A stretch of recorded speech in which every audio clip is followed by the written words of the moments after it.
Gawn ni gydweddio. Dyw yn tad i ni'n canmol ein braint bod ni wedi cael byw i weld gwasanaeth arall yn dydy, ac yn diolch yn fawr i ti am dy ragluniaethau tirion sydd wedi golygu bod ni wedi gallu bod yma prynawn yma, ac i ni'n gofyn dy fendith di arno ni arglwydd wrth i ni ymgasglu yn enw ac yn heiddiant Iesu Grist. I ni'n diolch i ti bod gyda ni heiddiant gwell na'n heiddiant ni'n hunain i bledio ger dyfrondi y prynhawn yma. Ac i ni amddyrchafu yr enw mwyaf mawr erioed a glywyd sôn, ac am ddweud y clod, y mawl, y parch a'r bri, fo byth i enw'n harglwydd ni. Cynorthwya ni felly wrth i ni fynd ymlaen yn enw Iesu Grist. Amen. Wel, gawn ni gyd ganu emyn 59. 59. Rhagluniaeth fawr yn ef, mor rhyfedd yw esboniad helaeth hon o arfaeth Duw. Mae'n gwylio llwch y llawr, mae'n trefnu lluoedd nef, cyflawna'r cwbl oll o'i gyngor ef. 59.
Wel, mae yna goeddiadau. Am eich croesawu chi gyd yn gynnes iawn i'r oedfa prynhawn yma. Yn deall bod yna lawer o bobl i ffwrdd ar hyn o bryd, ond i ni'n diolch am gynifer ac sydd wedi ymgasglu prynhawn yma am gynulleidfa a chyfle i bregethu gair Duw. Ar ôl y gwasanaeth fe fydd yna luniaeth ysgafn, cyfarfod gweddi, drydedd nos Iau yn Awst, sef y 19.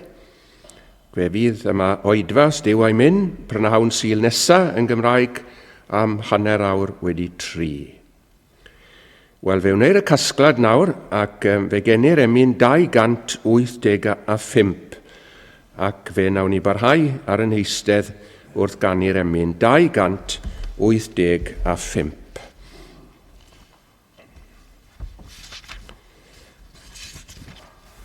Mae'r iachawdwriaeth rad yn ddigon i bob rhai, ac orwyd ffynnon glanhad pob pechod cas a bai. 285.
Wel, i ni'n darllen gair Duw prynawn yma yn y drydedd bennod o epistol Paul at y Galatiaid. Galatiaid ar drydedd bennod. Clywch air Duw. O y Galatiaid ynfyd, pwy all y gadynodd chwi, fel nad I fyddhau eich i'r gwirionedd, I barai o flaen ei llygaid y portreadwyd Iesu Grist, wedi ei groeshoelio yn eich plith. Hyn yn unig a'i wyllysia fe I ddysgu gennych, a'i wrth weithredoedd y ddeddf a derbyniasoch yr ysbryd, yntai wrth wrandawiad ffydd. A dych wi mor ynfyd, gwedych wi ddechrau yn yr ysbryd, a berffeithir chwi yr awron yn y cnawd, a ddioddefasoch gymaint yn ofer, os yw ofer hefyd. Hwn gan hynny sydd yn trefnu I chwi yr ysbryd, ac yn gwneithio'r gwerthiau yn eich plith, a'i o weithredoedd y ddeddf, neu o wrandawiad ffydd y mai. Megis y credodd Abraham I Dduw, ac y cyfrifwyd iddo'n gyfiawnder.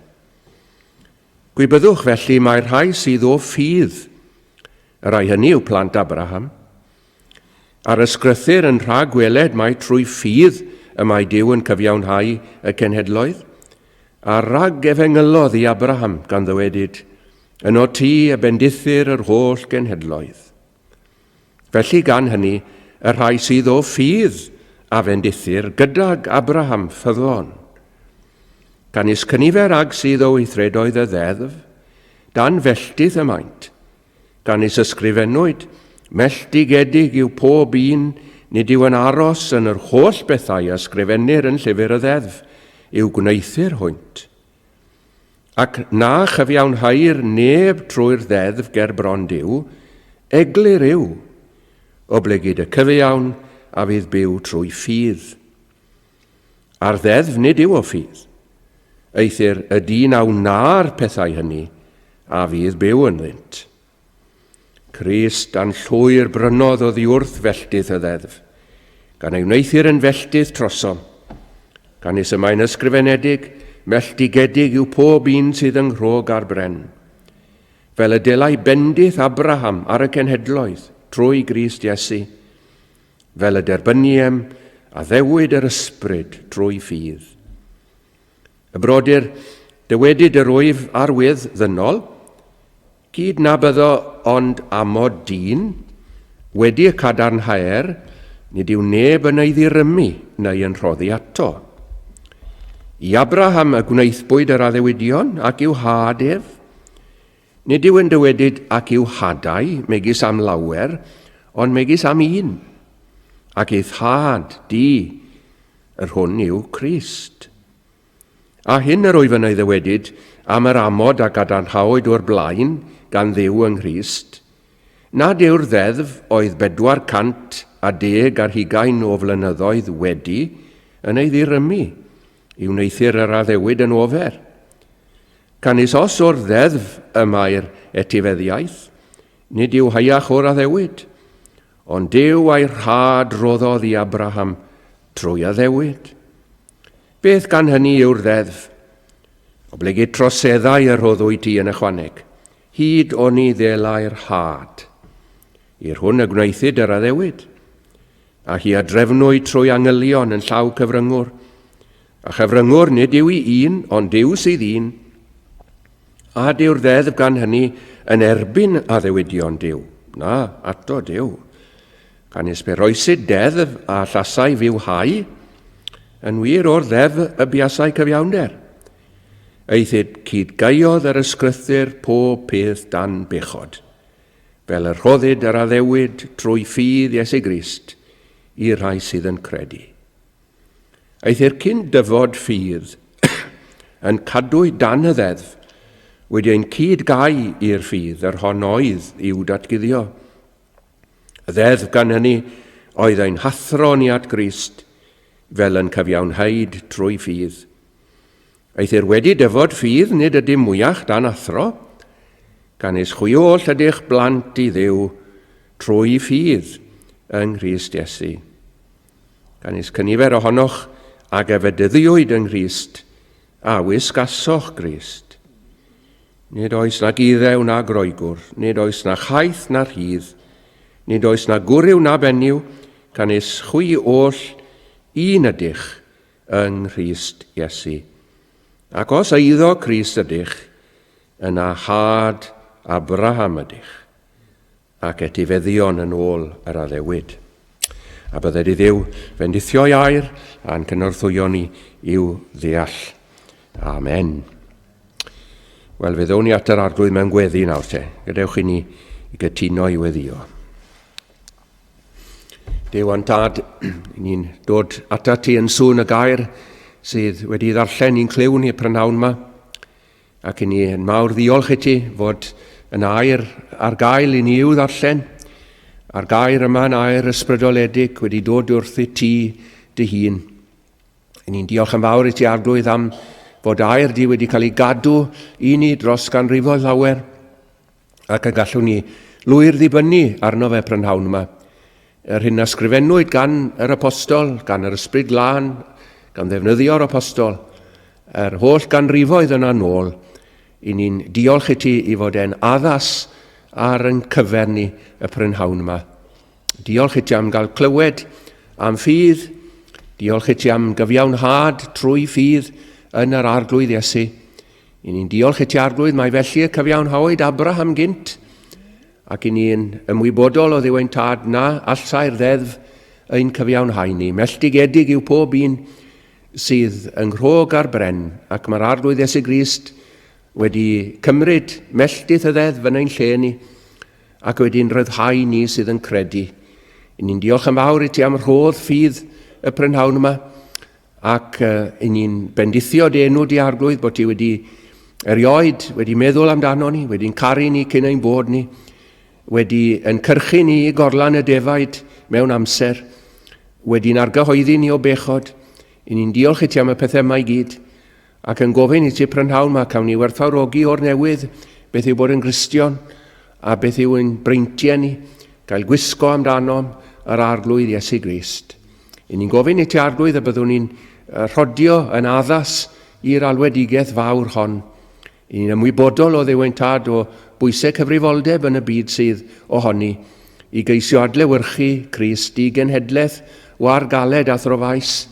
I ni'n ymwybodol arglwydd o'r tywyllwch o'n cwmpas ni, i ni yn ymwybodol o'r dieithriwch oddi wrth bethau Duw, ac i ni yn ymwybodol hefyd arglwydd o'r gwrthwynebiad cynyddol sydd yn y byd, i ddefengil di, i ddydd di, i ddair di, i bethau di, i bobl di'n gyffredinol, ac yn gofyn i ti am ras arglwydd, i ddwy'n tystiolaeth wyw a gloiw yn y genhedlaeth hon, cyn i ni gael ein galw o ddi yma. Arglwydd i ni yn ymwybodol eto o wendid dy bobl di, a'n unen ni plith nhw wrth gwrs, ac yn gofyn i ti yn y dyddiau yma eto, ar y ti'n cofio ni, ac i ti'n nerthu ni trwy'r ysbryd glân, yn ymwybodol o'n gwendid wrth bregethu, ac wrth glywed, ac yn gofyn i ti arglwydd eto, ar i ti ddanfon yn efol wynt i chwythu eto, fel bu yn y dyddiau gynt drwy'r wlad yn rhithro, neu siglo muriau'r tŷ, a phlygu dynion cry. O deied o ddifri, mae'n bryd i'w deimlo. Ydy, arglwydd, i'n golwg ni, mae'n bryd. Mae'n bryd i ni i gael y tywalltiad yna, i ni mewn mawr angen amdano fe. Gofyn i ti hefyd arglwydd, i'n cadw ni'n ffyddlon, os gwelid i'n dda, cadw ni lynu wrth y groes ac wrth yr arglwydd Iesu Grist. Ni'n gofyn i ti arglwydd am i ni beidio crwydro i'r dden ac i'r aswy law, ond i lynu wrth y ffordd gul sydd yn arwain i'r bywyd. Ni'n gwybod fod yna demtasiynau o'n cwmpas ni arglwydd, ym mhob man, temtasiynau moesol, temtasiynau ysbrydol. Ni'n gofyn i ti arglwydd y cawn ni sefyll yn gadarn ac yn gryf yn y dyddiau diflas sy'n ni'n byw ynddyn nhw. Cofia mae'r achos hwn o Dduw, achos sydd yn agos at yn calonau ni, i gyd sydd yma prynhawn yma. Ac ni'n gofyn i ti dros Alun sydd yn sefyll yn y pwlpit fel arfer, caiff e gyfnod o o orffwys a newid arglwydd ar ei wyliau, gofyn dros y teulu i gyd arglwydd a byddan nhw yn dod yn ôl, wedi adnewyddu yn ei corff ac yn ei meddwl, ac hefyd arglwydd a bydde di'n adnewyddu yn y dyn oedd i mewn, yn yr ysbryd hefyd.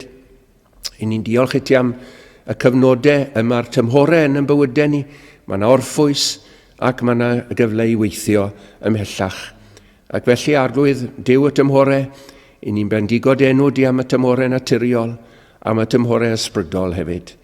Ac dros wanwyn, am wanwyn Duw, dros anial gwew, dynolryw, deffro'n llef a dŵg yn fian iawn i'n chliw. Y sŵn o'r nef, y gwanwyn ysbrydol yna arglwydd i ni'n heraethu amdano. Bydd gyda ni y prynhawn mae phawb sydd yn ceisio sefyll dros enw di ac yn pregethu efengil yr arglwydd Iesu Grist a'n chwiliadwy olyd Crist. Ni'n diolch i ti fod yn aweddill yn ôl etholedigaeth gras yn ein gwlad ni. Dyn ni'n llawer ein golwg ni arglwydd, ond ni'n diolch i ti am y gweddill yma. Y gweddill ffyddlon, i ni'n dymuno bod beth bynnag, ac yn gofyn i ti felly arglwydd i edrych yn dirion arno ni yn y lle yma, y prynhawn yma, ac i fadde'n byen ni hefyd, yn enw ac yn heiddiant ein harglwydd Iesu Grist. Amen.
Fe barhawn ni i foli Duw a chanu'r emunesa 240. 240.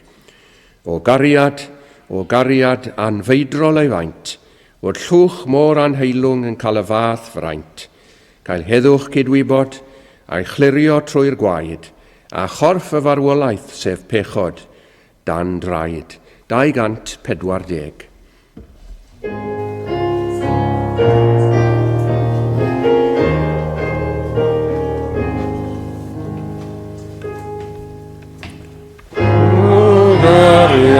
Gariad anfeidrol ei faint, llwch môr anheilwng yn cael y fath fraint, cael heddwch cydwybod a'i chlirio trwy'r gwaed, a chorff y farwolaeth pechod dan draed.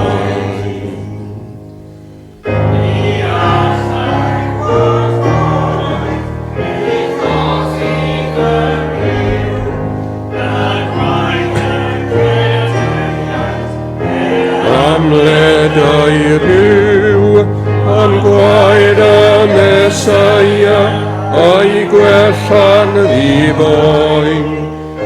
Fel o lew unwedd marwolaeth yr ôl.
os nad ych chi wedi cael eich enwaedu, mae eisiau chi gael eich enwaedu. Gofalwch bod hyn yn digwydd i chi. Ac yn dweud wrthyn nhw mellach, mae'n debyg am gadw'r gwyliau i ddewig. Rhain yn bwysig iawn, wrth gwrs, yn hanes yr Iddew. Ni'n meddwl am wyl y bara croiw. Ni'n meddwl am y Passover, ynddi ni. Mor bwysig oedd e yn arwyddo ar hyn oedd wedi digwydd wrth i'r bobl gael ei gwaredu o'r Aifft. Ac nawr mae'r gau athrawon mae'n dweud, allwch chi ddim fforddio anghofio gwaredigaeth felly, a mae'n rhaid i chi i ddathlu yr wyl a phob gwyl arall. Mae hyn yn ofynnol i chi, ger bron Duw. Ac hefyd, wrth gwrs, y ddeddf foesol, y deng air deddf, y degor chymyn. Mae rhaid i chi gadw'r rhain. Ac mae'n debyg fod y cyfan i weld yn resymol iawn i'r Iddewon yma, ac i bod nhw nawr wedi cymryd cyngor y gau athrawon yma, ac bod nhw wedi syrthio, bod nhw wedi mynd yn ôl gan gredu beth oedd y gau athrawon yn ei ddweud wrthyn nhw. Ond sylwch ar eiriau'r apostol, pwy a'ch llygad dynodd chwi? Yn Saesneg, who has bewitched you? Ac mae hynny yn awgrymu bod yna elfen satanaidd yn hyn. Ac mae e'n wir, chi'n bod, tu ôl i bob gau athrawiaeth, mae yna rhyw ddynion, rhyw bobl sydd yn dysgu yr hyn sydd ddim yn gywir, yr hyn sydd ddim yn wir, yr hyn sydd yn gelwydd, ond mae Satan y tu ôl i'r rheini wedyn. Pwy a'ch llygad dynodd chwi? Ac felly mae yna ryfel yn mynd mlaen, yn does e? Ac mae'r apostol Paul yn y rhyfel yma, mae e'n gloiwi i arfe, ac mae'n dweud pethau plaen wrthyn nhw. I chi, meddai fe, yn pwyso nawr ar y ddeddf yn fwy na'r arglwydd Iesu Grist. Wyddwch chi, mae hyn yn siŵr o ddigwydd. Os y'n ni'n rhoi rhywbeth at yr arglwydd Iesu Grist, ac yn dweud, wel, mae iachawdwriaeth yn dibynnu ar Grist a hefyd rhywbeth arall, Christ plus, mae beth bynnag yw'r plus yna yn mynd yn bwysicach na'r arglwydd Iesu Grist yn y diwedd. Ac felly, mae e'n dweud wrthyn nhw, chi'n pwyso ar y ddeddf, Crist a'r ddeddf, ond beth yw'r ddeddf, meddai? Beth yw'r ddeddf? Y ddeddf oedd ein hathro ni at Grist. Ac mae'n ddarlun fan hyn yn dos e. Debyg, falle bod chi'n gwybod beth yw'r darlun hefyd, yr athro. Nid athro fel sydd yn ysgolion ni a olygu'r yma, nid athro ysgol cynradd neu ysgol uwchradd, ond y paidogogos, ac oedd hwn, chi'n bod, yn un oedd yn ddisgyblwr llym, nid yn unig yn ddysgawdwr, ond yn ddisgyblwr y paidogogos, ac mi fydde fe'n defnyddio'r wialen yn helaeth. Ac os oedd na fethiant, mi fydde fe'n chwipio. Ac mae'r apostol Paul yn tebygu'r ddeddf i'r paidogogos yna. Pan bod ni'n methu cadw deddf Duw, dyw'r ddeddf ddim yn aros yn niwtral. Dyw'r ddeddf ddim yn dweud, wel, na fe, dynion i chi, bobl i chi, ac i chi'n ddim yn berffaith beth bynnag. O na, mae'r ddeddf yn chwipio ni. Ond yn hanes bobl Dduw, mae e'n chwipio ni dan ddylanwad yr Ysbryd Glân at yr arglwydd Iesu Grist, fel bod ni ddim dan y ddeddf mwyach. Dyna yw dysgeidiaeth yr apostol Paul fan hyn. Ac mae e'n gwneud yn fawr o Iesu Grist, yn dywe. Ac o Iesu Grist yn unig. I chi wedi dod at Iesu Grist, meddwl. I chi wedi credu yn yr arglwydd Iesu Grist. Edrychwch ar eich breintiau nawr, i chi wedi eich bedyddio i fewn i Grist. Wel nawr, dewch i ni gael meddwl am hyn i ddechrau. Beth olygu'r wrth hyn? Wedi eich bedyddio i fewn Iesu Grist. Canis cynifer ohonoch ag a fedyddiwyd yng Nghrist. Nid bedydd dŵr yw hwn. Nid bedydd dŵr yw'r bedydd yma a sonir amdano fe yn yr adnod. Ond yr Ysbryd Glân yn cymryd pechadur ac yn ei rhoi fe yn blwmp ac yn blaen yng Nghrist, Crist y pen a Crist y corff. Dyna beth yw e. Mae 1 Corinthiaid 12 ac adnod 13 yn agor ein dealltwriaeth ni o'r un gwirionedd. Trwy'r un ysbryd y bedyddiwyd ni oll yn un corff. Felly os y'n ni'n grisogion yma, prynhawn yma, i ni wedi ein huno, join to, y pen yr eglwys, yr arglwydd Iesu, achos y'n ni'n dod yn rhan o'r corff. Nawr, dyna'r peth mawr, dyna'r peth pwysig, bod ni'n cael yn uno i Iesu Grist, a bod yr uniad yna yn dal am amser ac am dragwyddoldeb. Ond hefyd, i ni'n dod i berthyn i gorff Crist, sef yr eglwys fawr gyffredinol, ac mae pob credadun ym mhob oes yn perthyn i'r corff yma. Ac sut allwn ni wybod bod ni yn y corff, wedi'n uno ar pen, sut allwn ni wybod? Wel, mae'r corff yn fyw. Ac mae pob un sydd yn aelod o gorff Crist yn mynd i ddangos arwyddion bywyd. Ac mae pob Cristion felly yn arddangos rai nodweddion, yn dyw e. Mae yna rhyw characteristics i'w gweld. Mae yna welediad ysbrydol. Mae yna dynfa at Dduw a'i bethau.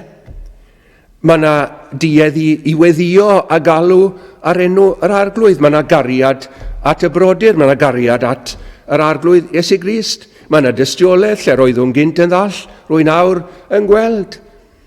A'r cwestiwn cyntaf sydd gyda fi, i ni prynhawn yma, os na fywyd, ydy ni yn y bywyd? Mae'r corff yma'n gorff byw, wrth gwrs. Ac hefyd mae'n gorff teimladwy. Os nag oes na rhywbeth yn bod ar yn cyrff ni, mae pob rhan o'n corff ni yn teimlo. Ac i ni yn cyd ymdeimlo hefyd, ynddi ni. I ni'n cyd ymdeimlo a'n gilydd yn y corff lleol. Mae un yn plith neu'n llawenhau. Wel, mae eraill yn y corff hefyd yn llawenhau. Mae un yn y corff yn trysau. Ac mae eraill yn y corff yn trysau. Mae hwnna'n dangos i ni reality bod yng nghorff yr arglwydd Iesu Grist. Ac mae'r corff yma hefyd yn cael ei reoli a'i gyfeirio gan y pen. Mae'r dwylo yma, welwch chi prynhawn yma, yn rhaid i a pob aelod o'n nghorff i yn cael ei reoli o'r ymenydd, o'r pen. Ac felly, dyw'r corff ddim yn gofod meddwl dros ei hunan, dyw'r corff ddim yn gallu meddwl dros ei hunan mewn gwirionedd. Mae'r pen yn meddwl dros y corff. Ac i ni'n cael yn cyfeirio i'r hyn i ni fod i gredu, i ni'n cael yn cyfeirio i'r hyn i ni fod yn ein hymarweddiad gan y pen. A gwy'n diolch am hynny, chi mod. Does dim rhaid i fi i ddyfeisio sut dwi fod i fyw, beth dwi fod i wneud. Mae'r pen, mae'r arglwydd Iesu Grist yn dweud wrthai. Ac mae'n ben doeth, wrth gwrs. Mae'n ben cariadus. A dyw e byth yn peri i'r corff i gyfeilior ni. Ac felly mae'r pethau yma i gyd yn wir. Os y'n ni wedi cael yn bedyddio gan yr ysbryd glân, meddyliwch chi am ddarlun bedydd dŵr, pan bod sawl sydd yn ymgeisio am fedydd yn cael ei fedyddio, ni lan yn Wattish am Sul diwetha, yn bedyddio un bachgen ifanc, ac fe roies i'r bachgen yma, reit dan y dŵr, mi ddath i fyny wedyn, wrth gwrs, ond pan bod ni yn dod i gredu yn yr arglwydd Iesu Grist, i ni'n cael yn bedyddio dros ein pennau megis i'r pen a'r corff. Ond os na ddim datod yn yr undeb yma, i ni am amser ac am dragwyddoldeb wedyn yn sownd wrth y pen ac yn sownd wrth y corff. Wel, dyna'r bedydd ysbrydol te, y sonir amdano fe yn yr adnod. Ac wedyn, mae Paul yn mynd mlaen, cynifer ohonoch ag efedyddiwyd yng Grist, a wisgasoch Grist. Ac mae'n debyg o dyma gyfeiriad yma at fedydd dŵr, sef yr arfer, wel mae'n rhaid yn os, mae'r sawl sydd wedi cael ei fedyddio yn dod o'r dŵr, Dillad yn lib. A wedyn mae gwisgo dillad glân a dillad sych. Ac mae hyn y tu ôl i'r geiriau yma, a wisgasoch Grist. Gwrth i ni gael yn bedyddio, felly wrth gwrs i ni yn profesu'r arglwydd Iesu Grist. Ddewn ni at hwnnw mewn munud. Ond canolbwyntio am ychydig nawr te ar wisgo yr arglwydd Iesu Grist. Mae hyn yn wir am bob Cristion bod ni yn cael y fath fraint bod ni'n gwisgo cyfiawnder yr arglwydd Iesu. Chi'n cofio'r adnod hyfryd yna proffwydoliaeth Eseia. Mae Eseia'n dweud, gan lawen ychi, mi a lawen haf yn yr arglwydd, fe enaid a orfoledda'n fy niw, canis gwisgodd fi a gwisgoedd iachawdwriaeth, gwisgodd fi a mantell cyfiawnder, the robe of righteousness. Dyna fraint pob Cristion, wrth i ni ddod i gredu, gan ein bod wedi ein cyfiawnhau trwy ffydd, mae gen i'n heddwch tuag at Dduw trwy ein harglwydd Iesu. A nawr, beth yw canlyniad gwisgo cyfiawnder yr arglwydd Iesu? Wel, fel yn bod ni'n gymeradwy yn ei olwg, ynte? Mae angen dau beth arno ni. Mae angen marwolaeth yr arglwydd Iesu. Mae angen gwaed yr arglwydd Iesu i'n golchi ni, i farwolaeth ond mae angen i fywyd hefyd. Ac ni'n gweld yr arglwydd Iesu Grist yn yr Efengylau yn nyddu neu yn gwau y wisg yma o gyfiawnder i'w bobl.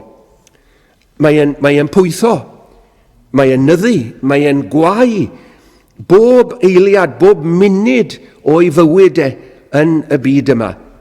Ac mae pob agwedd o'i fywyd yn strand arall megis yn y wisg yma, enghraifft i fywyd gweddi fe. Nawr dyma chi fywyd. Yr arglwydd Iesu Grist yn gweddio yn gynnar yn y bore ac yn hwyr yn y nos, ambell waith yn gweddio trwy'r nos. Yr arglwydd Iesu Grist yn gweddio gweddiau dyfnion megis Ioan 17. Yr arglwydd Iesu Grist yn ddyfal mewn gweddi, yn parhau mewn gweddi. Ac wyddwch chi, mae mywyd gweddi, mae'n gallu bod yn denau ambell waith. Ond mae bywyd gweddi yr arglwydd Iesu Grist yn cuddio diffygion fy mywyd gweddi i. A dyma chi strand arall. Oedd Iesu Grist yn gyfarfodio trwy ffydd, chi'n bod, achos bod e'n ddyn yn ogystal â Duw. Oedd e'n gorfod gweddio, fel yw'n dweud, ar ei dad. Oedd e'n gorfod dal ar yr addewiddion, fel i ni yn gorfod gwneud. Ond, wyddwch chi, mae yna gyfnodau gyda ni pan bod ni'n gwangaloni yn ffydd. A dyn ni ddim, wel, ni'n meddwl am Pedr, chi'n cofio? Pedr yn cael ei archu gerdded ar y dŵr at yr arglwydd Iesu.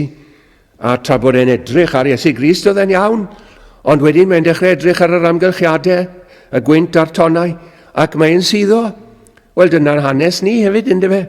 I ni'n dieddol o edrych o'n cwmpas ni. I ni'n dieddol o edrych tu fewn i ni. Yn ytrach na cadw'n golwg arno fe. Ond mae golwg yr arglwydd Iesu hun yn sefydlog. Oedd ei ffydd ddim yn gwanhau, ddim yn newid o gwbl. Meddyliwch am ei ddysgeidiaeth wedyn. Dyma chi strand arall. Y geiriau yma, geiriau'r bywyd tragwyddol. Chi'n cofio fod wedi cynnig a fynwch wythau hefyd fyned ymaith medde fe wrth y disgyblion. Ac mae un ohonyn nhw yn ateb at bwy yr awn, medde fe, ond at a ti, gennym ti yma i geiriau y bywyd tragwyddol. Pob gair ddath allan o enau yr arglwydd Iesu Grist yn adeiladol, yn hyfryd, yn ddysgeidiaeth dragwyddol, y gellu dibynnu arno fe. Ac felly allan ni fe mlaen yn sôn am bob agwedd o fywyd yr arglwydd Iesu Grist, mae yna fantell yn cael ei gwau megis i nyddu. A wyddwch chi be mae Iesu Grist yn neud ar fantell yna? Mae e'n rhoi y fantell honno arno ni i guddio pob bai, a pob diffyg, a pob gwendid. Dyna beth yw y fantell yma, mantell cyfiawnder. Ond wyddwch chi, mae rhaid i ni gofio hyn, fod yna gyfnewidiad mawr wedi digwydd. Fe wisgodd hefyd yn bratiau bydro ni ar galfarian, do fe? Yn ogystal â rhoi mantell i gyfiawnder i ni, meddyliwch am gwisgoedd y mab a fradlon, y bachgen yna nath dreulio'i amser yn y wlad bell mewn oferedd, mi fysai i ddillad yn drewi yn besenw. Chymod, oedd wedi bod gyda'r moch ac yn bita'r cibe a fwytau'r moch, ond mae Iesu Grist yn gwisgo rheini fel petai. Ac yn gwisgo cystuddiau bobl felly, do fei gwisgwyd a chystuddiau. Wel, dyna'r exchange sydd yn digwydd, fel yn bod ni'n gymeradwy yn yr anwylyd. Ac wedyn, beth arall? I ni'n gwisgo'r fantell yma, mantell cyfiawnder, mwyn bod yn ddiogel,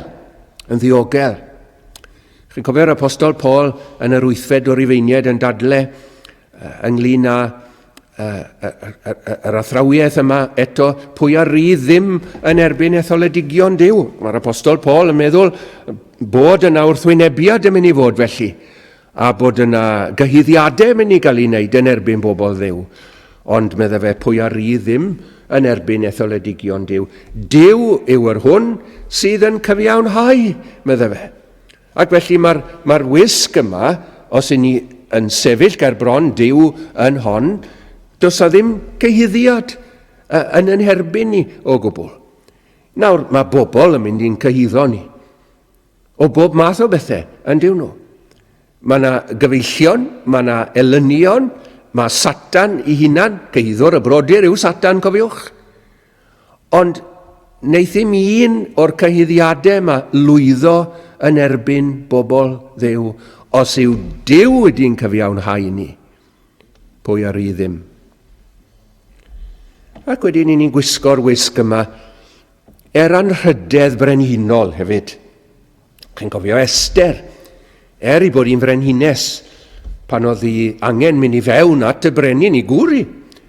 Ond oedd rhaid iddi wisgo'n iawn wedyn yn dod e.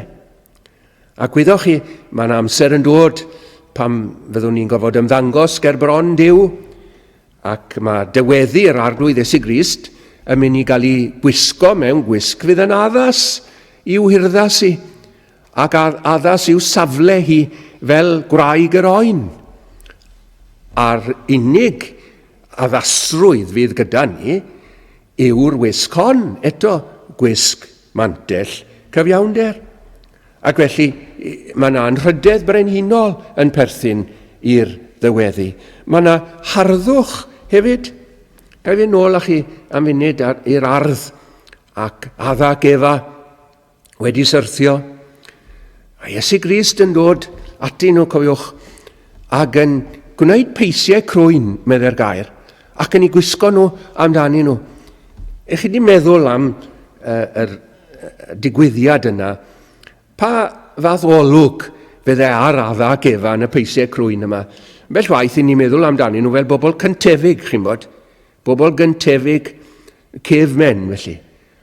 Ond yn y peisiau crwyn yma, a wnaed gan yr arglwydd Iesu Grist, beth fysen nhw? Swed neu ffwr moethus, falle. Ac wedi i gwneud yn gelfydd ac yn giwrain gan yr arglwydd Iesu Grist, achos dwi'n gallu gwneud dim byd sydd ddim yn ardderchog, ydyw e, Iesu Grist. Dwi'n gallu gwneud dim byd sydd ddim yn hardd. Ac felly bydde adda ac Efa wedi bod yn hardd ryfeddol yn y peisiau crwyn yma, chi'n bod? Ac pan bod ni'n meddwl am wisgo bywyd yr arglwydd Iesu Grist drosto ni, a fi oedd rhywbeth harddach erioed ar wyneb y ddaear na bywyd Iesu Grist. A fi oedd na fywyd glanach harddach ar wyneb y ddaear na ddo.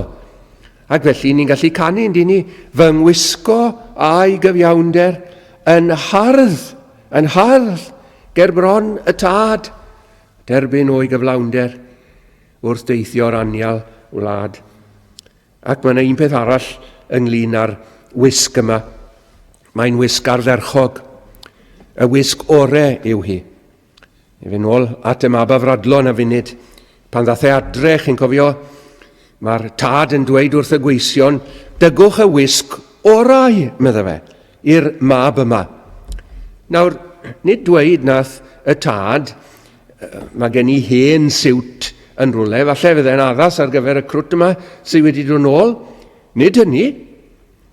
Nid dweud, wel, mi adawodd ddillad fan hyn, cyn bod e'n mynd, dewch ar heini. Na, nid. Felly, dygwch y wisg orau, sef gwisg y tad i hun, i roi ar y mab yma.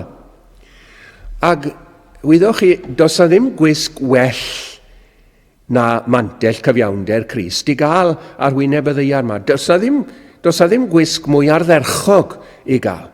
Nawr, chi'n bod, fe fedrwn ni fel Cristnogion wisgo gwisgoedd, fedrwn ni wisgo'r gŵn academaidd, does dim byd yn erbyn hynny, os e. Ond, i ni gofio hyn, fod gwisg cyfiawnder Iesu Grist yn well o lawer na honno. Fe allwn ni ddringo i swyddi uchel. Ond dyw'r gwisgoedd hynny ddim i'w cymharu â gwisg yr arglwydd Iesu, ac mae rhaid i ni roi ein proffes Gristnogol yn gynta yn dos e. Fyse meddyg ddim yn gallu dweud, meddyg o Gristion ddim yn gallu dweud, chi'n modd, wel, mae gofyn i fi i ladd y plentyn yma yn y groth achos dwi'n feddyg. Na, mae e'n Gristion yn gynta. Ac mae eisiau dda fe i fyddhau yr arglwydd yn gynta. A rhoi'r pethau cynta yn gynta. Achos mae gwisg ardderchog y wisg orau amdano. Felly, dyna i chi wisg cyfiawnder yr arglwydd Iesu. Ond wedyn, i ni'n gwisgo Crist mewn ffordd arall wrth brofesu Crist. Gael dod nôl fan hyn at y bedydd dŵr am funud. Dyna yw gogoniant bedydd dŵr, bod ni'n cael cyfle i ddweud wrth y byd ar betws, dwi nawr yn eiddo i'r arglwydd Iesu Grist. Mae Iesu Grist yn arglwydd i fi, mae Iesu Grist yn waredwr. Mae yna ddatganiad yn cael ei wneud, yn dos e. Mae yna broffes a chyffes yn cael ei gwneud. Dwi wedi marw gyda Christ. Dwi wedi atgyfodi gyda Christ. Ac wrth feddwl am broffesu a chyffesu, fe gyffesodd Pedr yn rhagorol yn do fe, yn Cesarea Philippi. Ti yw y Crist, mab y Duw byw. Beth mae'n neud? Mae'n gwisgo Crist fyna, yn ei broffes.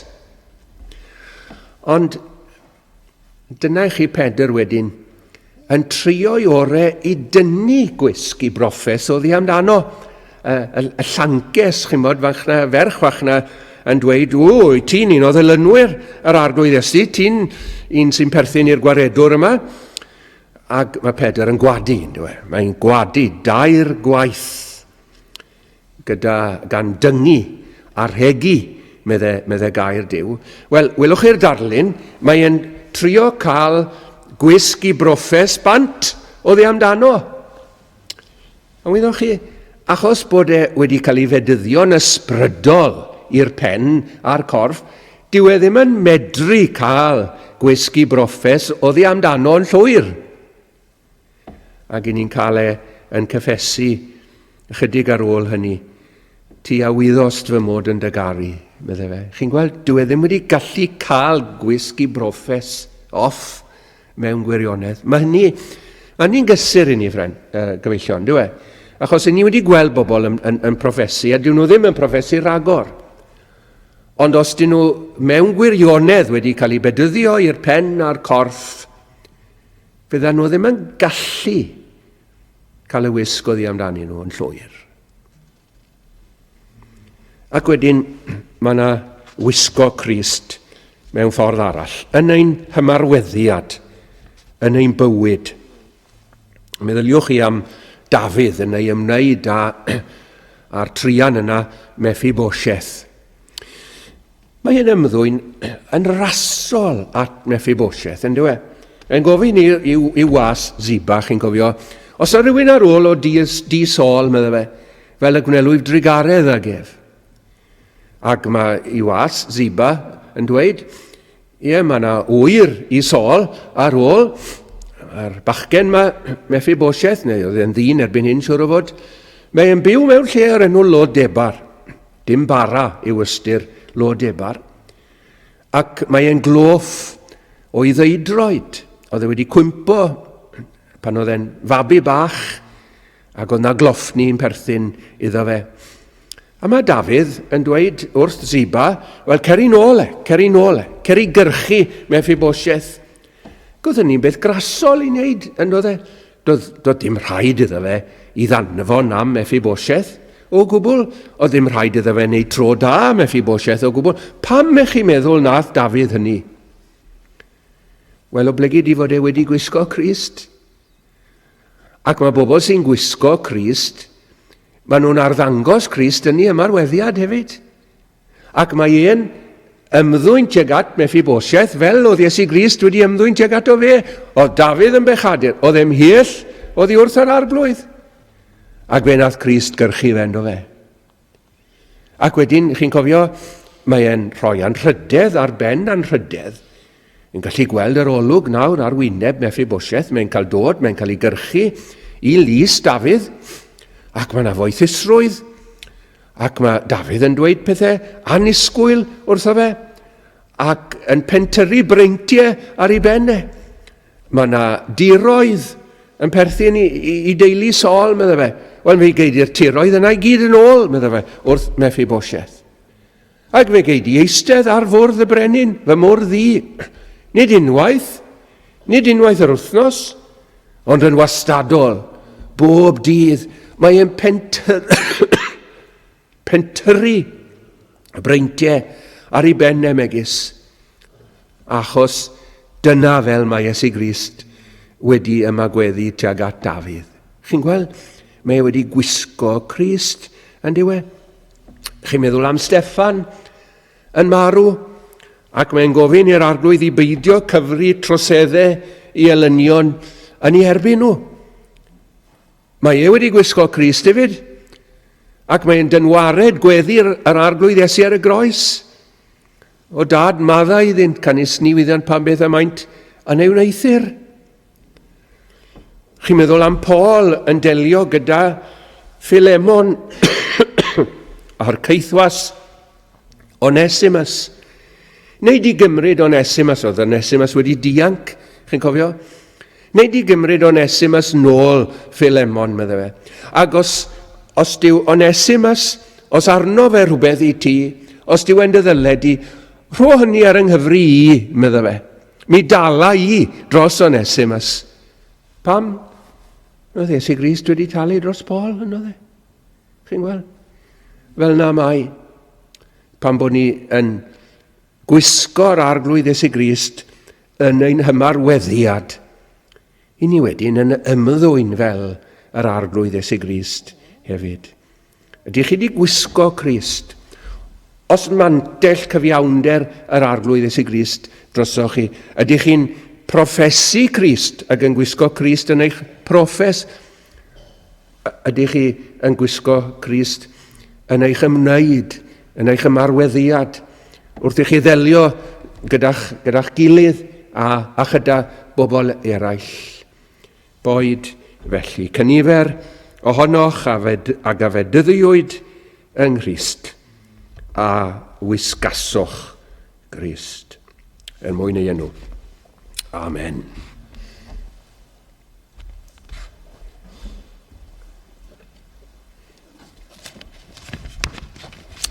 Gawn ni gyd ganu emyn 201.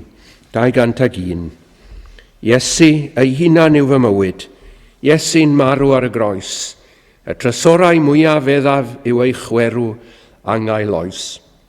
Gwacter anherfynol ydyw meddu deiar da na dyn.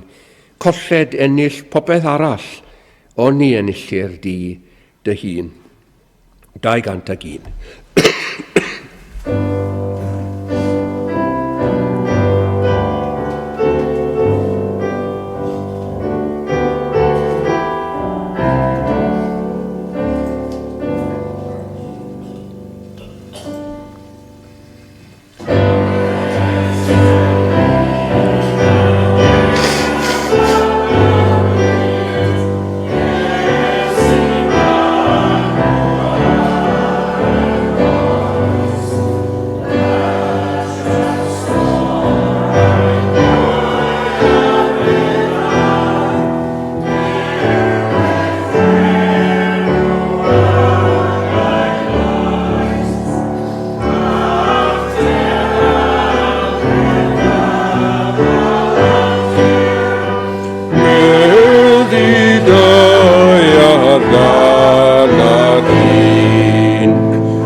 i'r hyd y hun.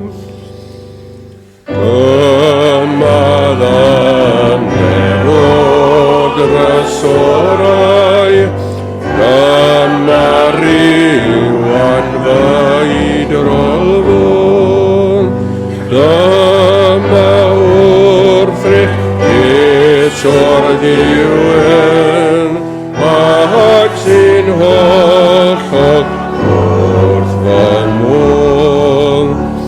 Nid oes a chedan na mwyach, am drysorau gwag y byd. Popeth gwerthfawr a drysorwyd, an ymrannwr mawr yn hyd. Ni o'r ffwys a fenaid fechach, ar yr anherfan o'r stor.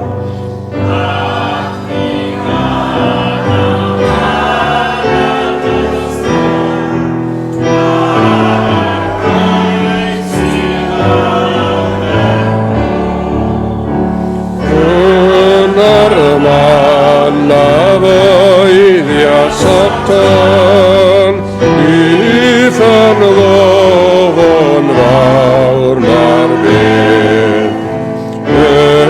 Oed aeth faith a'i'r hyn, fydd der ddysgu dim o'n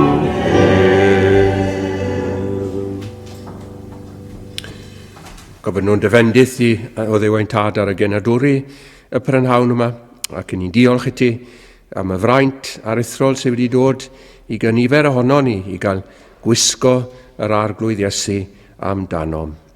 Felly ni'n cyflwyno'n hunain i ti nawr, bydded dyfendith di arno ni, gras, ein harglwydd Iesu Grist, a chariad Duw a chymdeithas yr ysbryd glân, i fod gyda ni oll o'r awr hon, hyd yn oes oesoedd. Amen.